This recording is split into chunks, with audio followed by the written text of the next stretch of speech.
Good morning, people. Are you alone or together? That's our little topic today.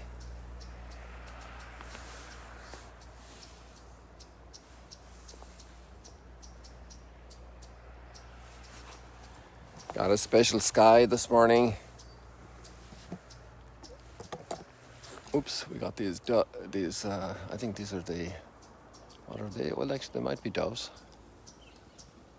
but I won't commit to that.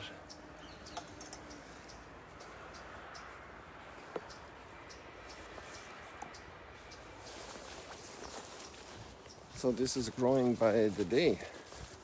Look how high this is. This is already waist high.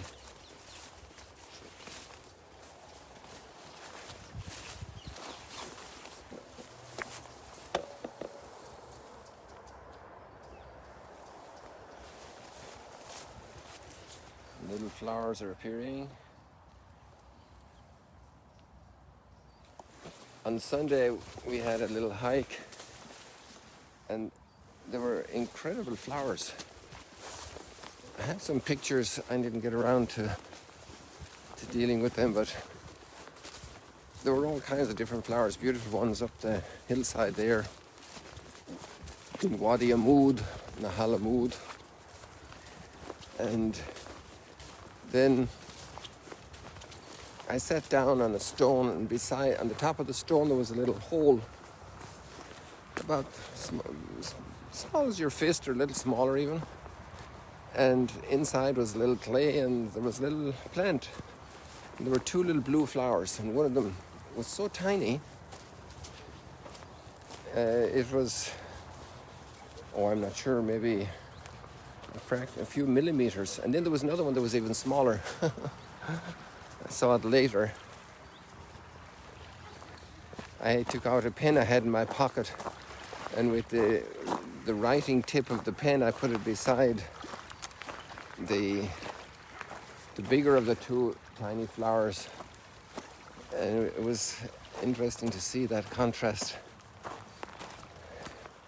how small it was.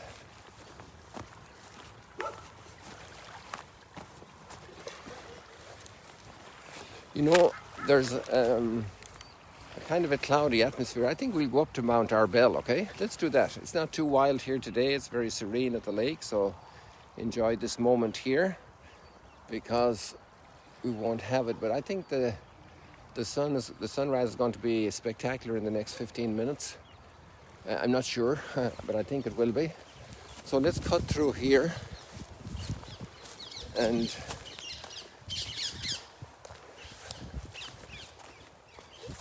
see how this will be over here. We can get up in Mount Arbel a little bit. Soda won't like this, but that's okay. She doesn't cross the road anymore, thanks be to God. And she's a huge liability if there are cattle up there. And they can get very nervous with her. And she doesn't know how to react. She didn't have good farm training.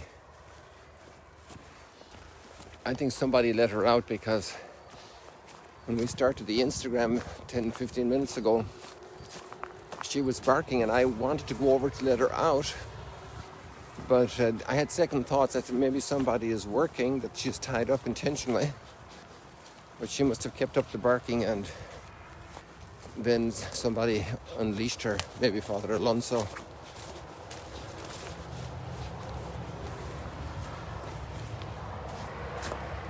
So this is the campsite here. Nice spot, you know, if you're a camping person, hiking lover.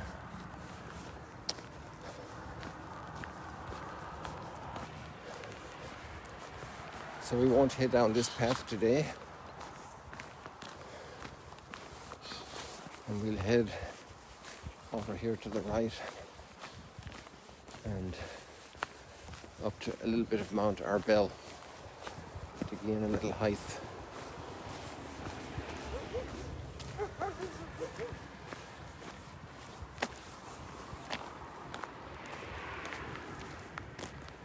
So it will still take a little bit for the sun to appear.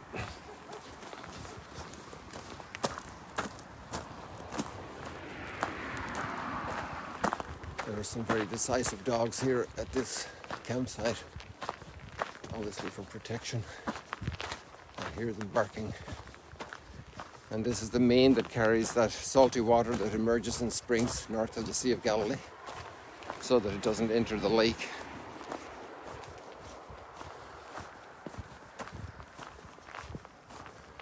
Here it's more underground, partially overground. I'm sure this whole structure is the same size as we saw down there that we walk by all the time. But here I can get up on it easily.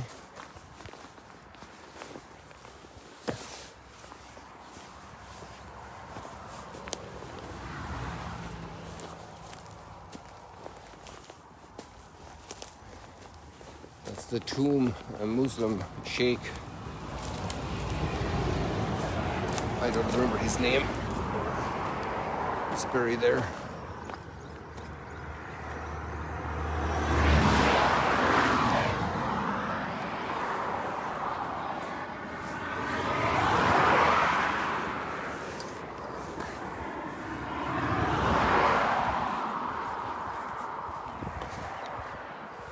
It's a good time to cross over.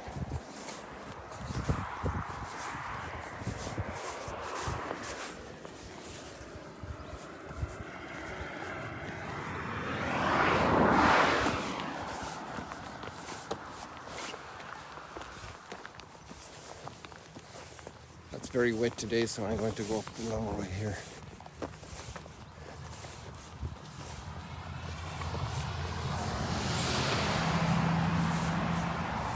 On Sunday, one of the creatures we saw was a calf. I don't think he was more than a day and a half, maximum 2 days old, as he was still a little wobbly on his legs.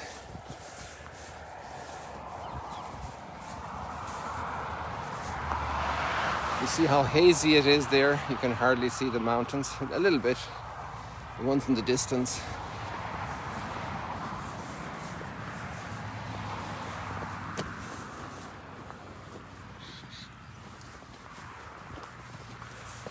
And here we have our beehives.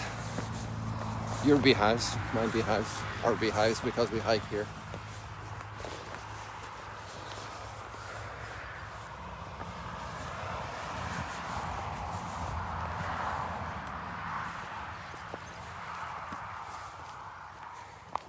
Neatly ordered, arranged. Little stones on the roofs.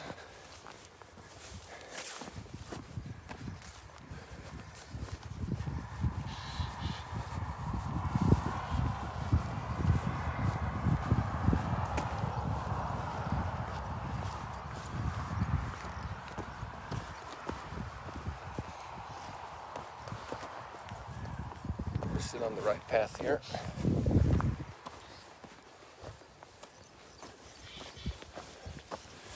And these plants are called to blossom. Look at that. I think yesterday I forgot to talk about the faith pilgrimage during Lent. So I encourage you, make sure you're registered and all the friends possible are registered. We just got a present of a wonderful group in Austria. They're called Kisi Kids. Kids singing, Kisi Kids singing. Kisi Kids. It's a marvelous program that's going for over 20 years. And they have a great treasure of song and songs of faith and life and joy and hope. And it started out with one family, Hans and Birgit. They're good friends. They have been here a few times, and they have a beautiful song of faith. So they're allowing us to use this for the pilgrimage. You're going to love it. If you have any suggestions as well, you can send them in. There's the sunrise, people. Do you notice? The sun is up, and we're in a lovely place to capture it.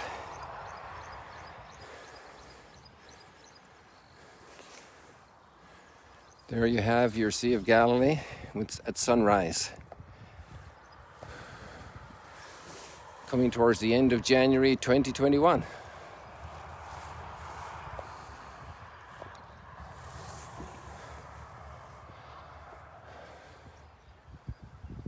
And there we are looking at Magdala, and then up towards Capernaum and the Mount of Beatitudes. Oh, look at all those birds.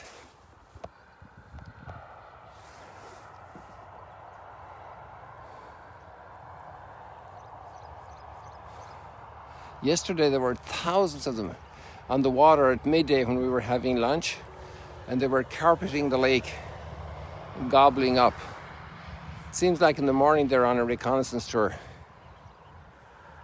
So let's keep walking here, people. I want to keep walking, but I'll try and keep your eye on the sun. I'm going to, well, yeah, why don't we just, I was going to go up here to the right. Why don't we just go south, and we'll be able to watch it more easily. You can enjoy it better this way.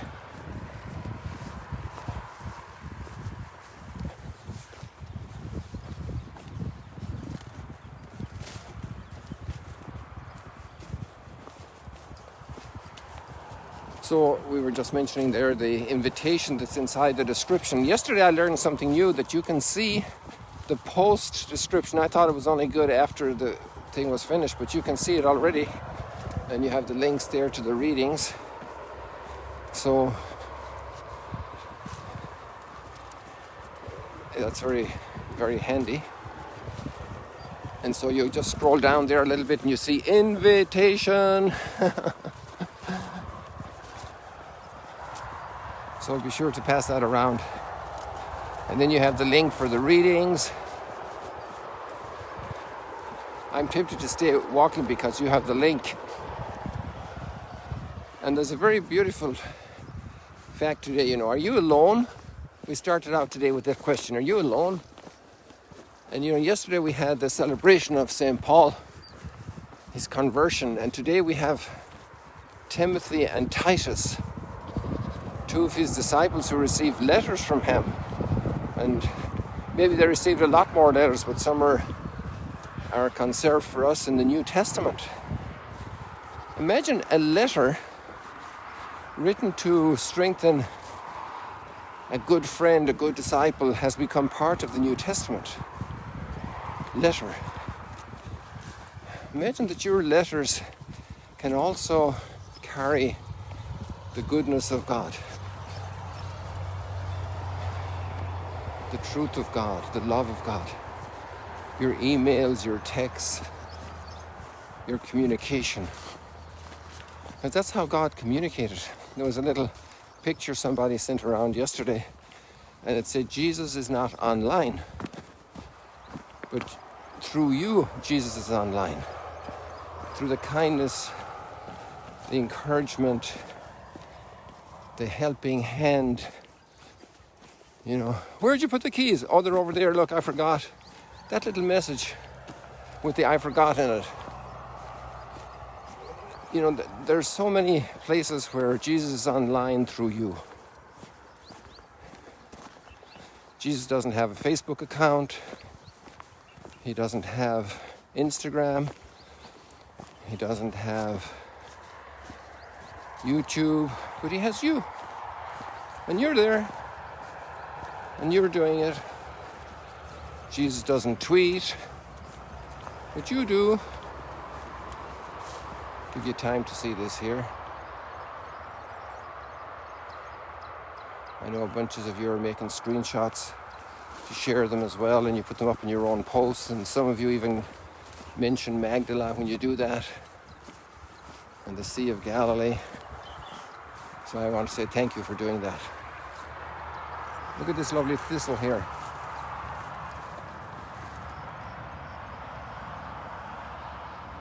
Well, actually, when I was a kid on the farm, we didn't really love thistles.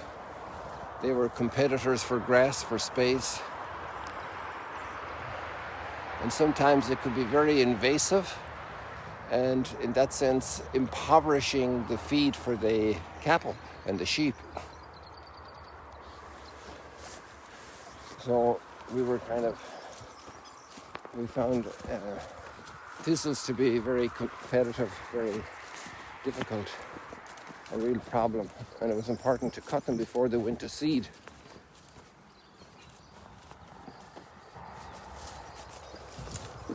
Here's another bush waiting for spring.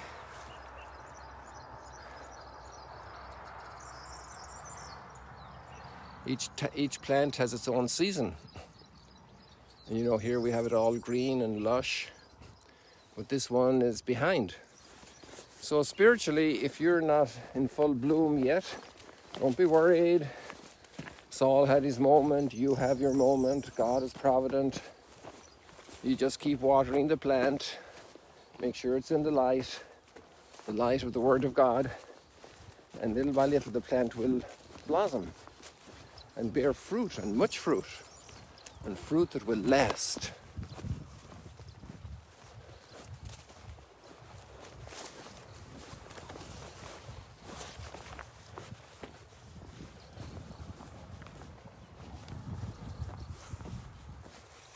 I'd like to stop here for a minute, or maybe I'm going to go down further there a little bit more, just because of that last idea, and stop for a second.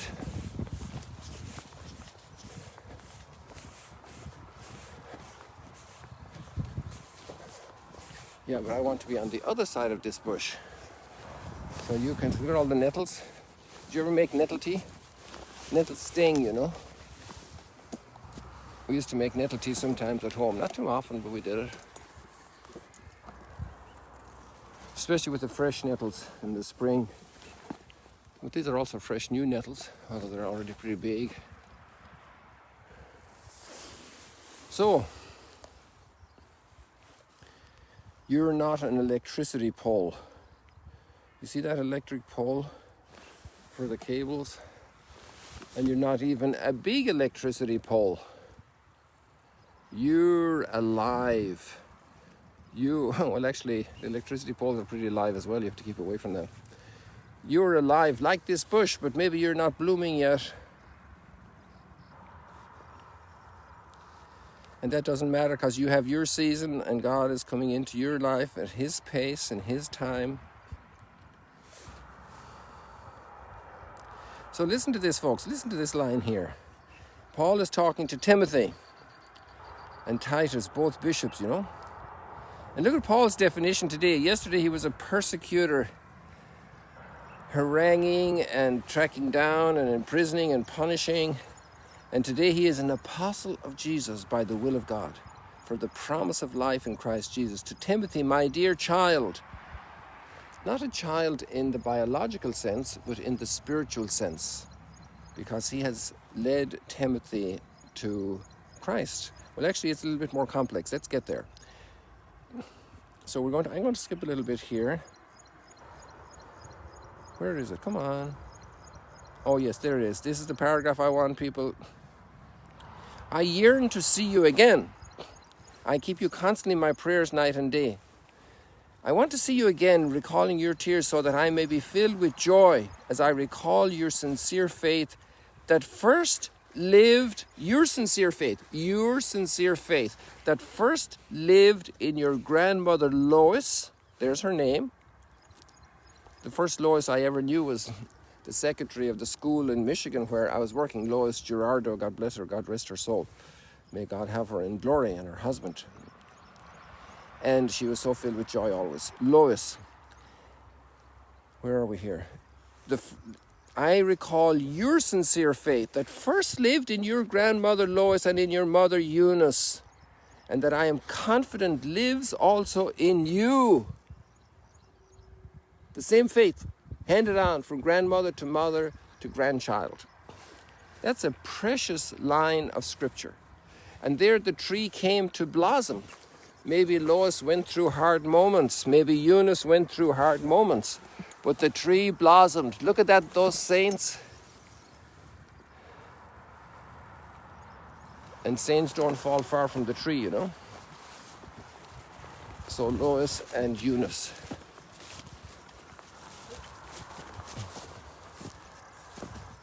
Oops, I came off the path. Where's my path gone? Oh yes, you remember I came up off the path to get behind the tree on this side of it. And now it's no longer easy to walk, people. Look, you see the difference with the path.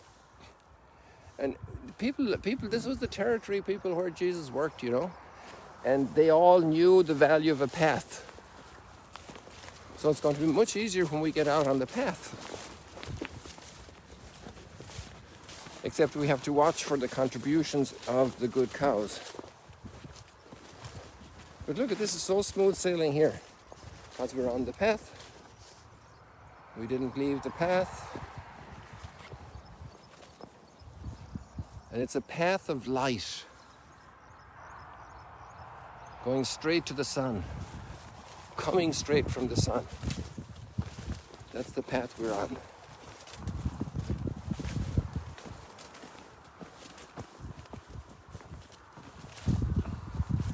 Here in Galilee, just perched above the Sea of Galilee, on this path of life.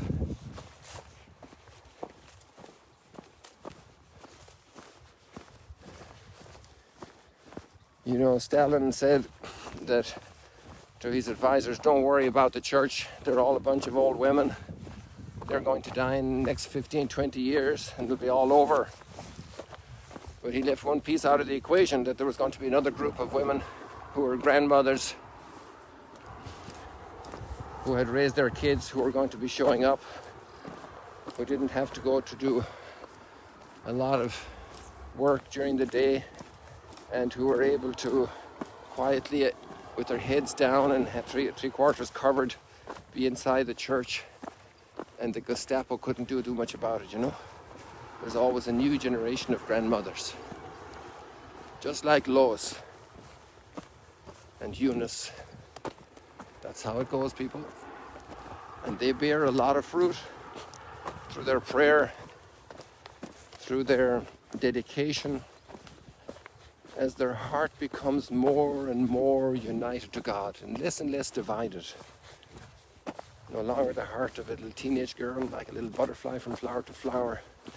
These hearts are becoming very centered on God, very focused. I think it was 1978 in Easter, yes. And I was finishing up my first year of philosophy in Rome, and my dad came to Rome to visit. And before he left for the airport, so 77, he was just about 60 years old. Imagine I'm older than him now. And I said, Dad, what's your wisdom of life? And he was pondering for a moment, and he looked me in the eye.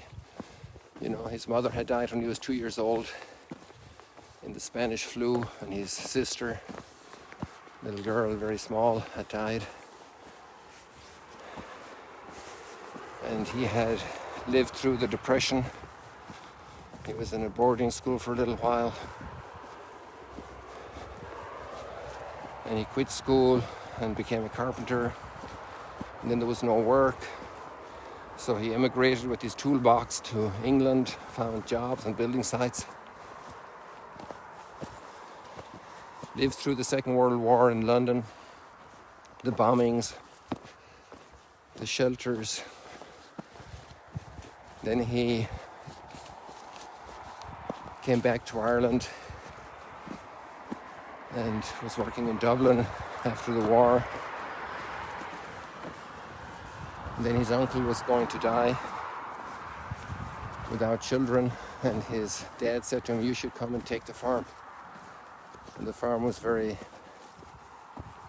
down because the old uncle obviously wasn't able to keep it going. And then so many other things. Then he had a major health issue, breakdown with his tummy. And then he found my mother and married. And then I came along, and my sisters and my brother. And now I was in the seminary.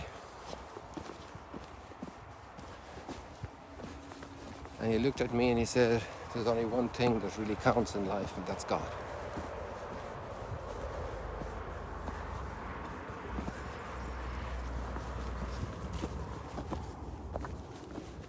That was in Easter of 1978, 42 years ago. gift that parents and grandparents are for their children.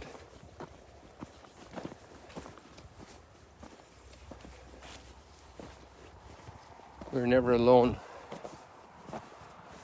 People have brought us to this point, have stood behind us, have stood with us, have been a blessing for us. And even if our tree is bereft of leaves and fruit at this moment, and we shouldn't be comparing with the other plants that are ahead on the schedule, because this tree will blossom. This tree will come to life. This tree will have leaves. This tree will bear a lot of fruit. You remember all the little berries? And the birds are very happy about those. They feed a lot of little birds. So maybe today we can have a little prayer in our heart for our mother and our grandmother, and for all the moms and grandmas today, that just like Lois and Eunice, they will be dedicated to their work, that they won't allow pessimism in their hearts, that their faith and confidence in God will blossom and grow, that their prayer will become more mature, that they will leave the silly little considerations of teenage little girls, which, you know, the teenage girls are beautiful, they're lovely, they're delightful, they're filled with life, but they still have to go through a lot to learn about the meaning of life.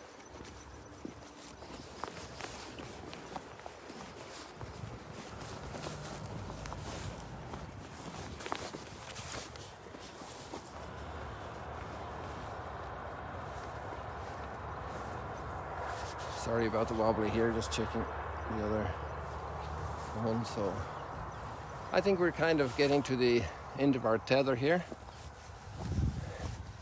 Different kind of thistle here than the one I showed you earlier.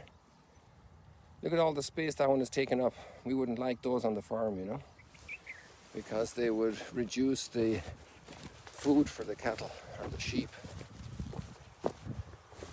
See, some are in bloom and blossoming, and some are still dry and waiting for their season, for their moment, for God's grace. People, it was just wonderful today to be with you this delightful, spectacular morning at the Sea of Galilee. Let me fix this tripod a little here to get my hands free. There's a little bit of an angle here. Be patient with me. I want to show you the whole lake because it's so beautiful. Give you the whole view here from south across to the east. Today the sunrise was in the east, but it actually is every day. Up to the north, up to Mount of Beatitudes, Capernaum, Bethsaida, Svat up in the distance. No sight of Mount Hermon, totally fogged in with all this haze, which gives us a very different texture to the sunrise. People, it was delightful to have you with us. Don't forget about the invitation to the retreat. Think of another grandmother who needs that. Think of another mom who needs it. I bet you there's a bunch that you know that you meet at the supermarket, you meet at the doctor's office. Maybe you meet them at church, maybe you don't. Maybe they don't belong to your faith community, but they'll love it. They'll love it. Just spread the word, people. And I say, God bless you, goodbye, see you later, alligators. Somebody was worried yesterday that I'm not taking care of myself, that I'm not properly covered up, so take an extra second here so you can see that I'm pretty muffled up here. God bless you.